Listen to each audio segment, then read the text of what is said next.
দর্শক, বন্যা পরিস্থিতির খবর জানতে আমরা যাচ্ছি ফেনীতে। আমাদের সাথে যুক্ত হবেন সহকর্মী দেওয়ান গিয়াস চৌধুরী।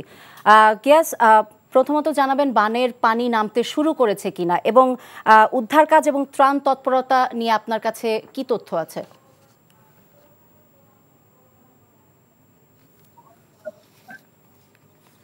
নাহিদ, আপনি বন্যা পরিস্থিতির যে উন্নতির খবর জানতে চেয়েছেন। আজকে এবং গত ৩ দিন এই ফেনীতে রোদ উঠেছে, কিন্তু আপনি যদি খেয়াল করেন, আমি যে জায়গাটিতে দাঁড়িয়েছি এটি হচ্ছে ফেনী জেলার দাগনভূঞা উপজেলার রাজাপুর ইউনিয়নের একটি আঞ্চলিক সড়ক, এবং এই সড়কের মতো এই জেলার অন্তত ৩টি উপজেলার এখনো সড়ক ডুবে আছে, বাড়িঘর ডুবে আছে, রাস্তাঘাট ডুবে আছে, এখনো মানুষ বাড়িতে ফিরতে পারেনি। এখানে মানুষ দুঃসহ যন্ত্রণা ভোগ করছেন, কারণ বন্যা গত 10 দিন হয়ে গেছে, এখনো পানি নামছে না। তো নাহিদ, আমরা দেখছিলাম আকাশে একটি হেলিকপ্টার উঠছে এবং সেনাবাহিনীর পক্ষ থেকে সেখানে ত্রাণ ফেলা হচ্ছে। আপনি যদি মানে এতটুই যোগাযোগ ব্যবস্থা এতই খারাপ যে এখানে নৌকা যেহেতু নাই, গাড়ি নিয়ে ট্রাক্টর নিয়ে সব জায়গায় যাওয়া যাচ্ছে না, যার কারণে ত্রাণ সহায়তাটা আসলে এখানে যদিও মানুষজন আছেন, কিন্তু প্রত্যন্ত অঞ্চলে ত্রাণ নিয়ে যাওয়া যাচ্ছে না। তারপরে আমরা দেখেছি অনেক স্বেচ্ছাসেবী সংগঠন, সামাজিক সংগঠন